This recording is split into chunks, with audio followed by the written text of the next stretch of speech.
Sampurasun. Assalamualaikum warahmatullahi wabarakatuh. Salam sejahtera bagi kita semua.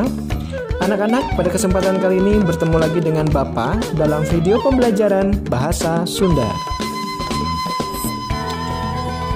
Adapun tujuan pembelajaran kita kali ini yaitu mikawanoh atau mengenal undak usuk basa. Materi ini masih satu rangkaian dengan kompetensi dasar paguneman. Bagi kalian yang belum menonton atau ketinggalan, silakan tonton dulu video sebelumnya. Link ada di deskripsi ya.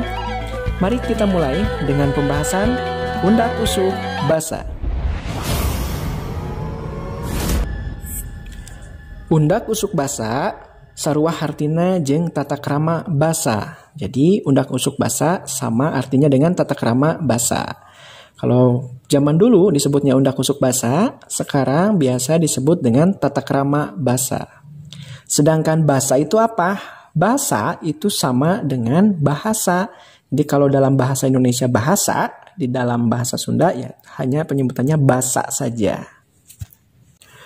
Nurutkeun harti kecap, undak usuk basa nyaeta aturan sopan santun ngagunakeun basa. Jadi menurut arti kata undak usuk basa yaitu aturan sopan santun dalam menggunakan bahasa. Nah, di sini poin pentingnya, apabila tidak sesuai aturan, maka ini akan ada hubungannya dengan tata krama atau sopan santun. Undak usuk basa nyaeta ragam basa Sunda anu dipakena diluyukeun jeung kaayaan anu nyarita, anu diajak nyarita, jeung anu dicaritakeunana. Jadi ragam bahasa Sunda yang dipakainya disesuaikan dengan keadaan orang yang berceritanya, siapa yang diajak bicaranya, dan apa yang diceritakannya. Naon atuh tujuan undak usuk basa teh? Tujuanana pikeun silih hormat jeung silih ajenan papada jelema. Lain pikeun ngabeda-bedakeun jelema boh dumasar kana status sosial, pangkat, atawa turunanana. Jadi tujuannya itu untuk saling menghormati dan saling menghargai sesama manusia, bukan untuk membeda-bedakan manusia entah berdasarkan status sosial, pangkat, atau turunannya. Hayu urang bahas aturanana. Secara gurat badag atau garis besar, undak usuk basa dibagi kana 3. Nah, hiji, basa loma. Basa anu digunakeun keur babaturan anu geus akrab. Nah, bahasa yang digunakan untuk teman yang sudah akrab. Contoh kecapna nyaeta dahar jeung gering. Contoh kalima, Din, geus dahar can? Kade gering deui. 2, basa hormat. Basa anu digunakeun keur jalma anu pantes dipihormat atau anu anyar panggih. Jadi, bahasa yang digunakan untuk seseorang yang pantas kita hormati atau yang baru bertemu. Basa hormat dibagi 3. Hiji, basa hormat keur sorangan. Artinya, bahasa hormat untuk diri kita sendiri. Diri kita sendiri yang mengalaminya atau menjadi subjeknya. Contoh, kalau kita yang makan, itu neda. Kalau kita yang sakit, itu udur. 2, basa hormat keur kabatur.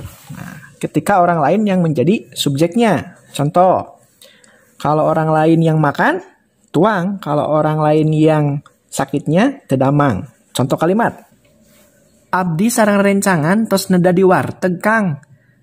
Akang bade tuang ayeuna atana pingke wae. 3, bahasa keur kasahandapeun. Nah, ini digunakan untuk orang yang umurnya di bawah kita. Contoh, makan itu mam. Kalau tidur itu bobo. Neng geulis tos mam teu acan. Sok atuh geura mam heula. Dalam pemilihan kata atau penggunaan bahasa di sini harus tepat, jangan sampai tertukar ya. Selanjutnya, garis besar undak usuk basa Sunda yang ketiga yaitu basa kasar. Basa kasar nyaeta basa anu digunakeun keur sato atawa jelema anu keur ngambek. Itu bahasa yang digunakan untuk hewan atau seseorang yang sedang marah. Jadi emosinya tidak stabil. Untuk yang satu ini Bapak nggak kasih contoh ya. Baik anak-anak, dalam pembelajaran kita, kita hanya sampai ke bahasa hormat keur kabatur. Untuk sahandapeun dan bahasa kasar, ini hanya pengetahuan saja ya, tidak masuk ke dalam kurikulum di kita.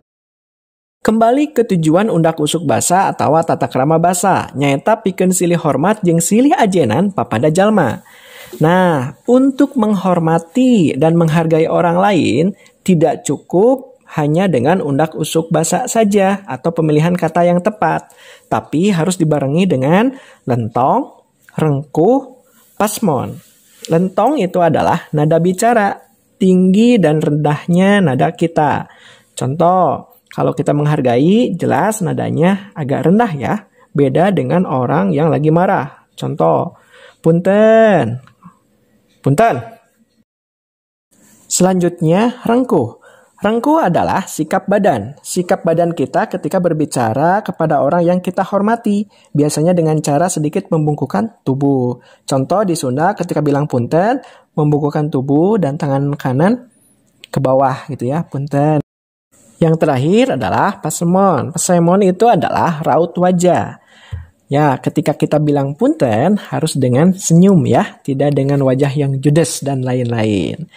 Baik anak-anak, apabila kita ingin dikategorikan menjadi anak atau orang yang punya sopan santun, antara undak usuk basa, lentong, rengkuh, pasemon, itu harus menjadi satu kesatuan yang utuh. Jadi kita harus perhatikan itu ya.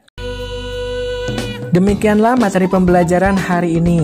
Untuk tugas ada di deskripsi Google Classroom masing-masing.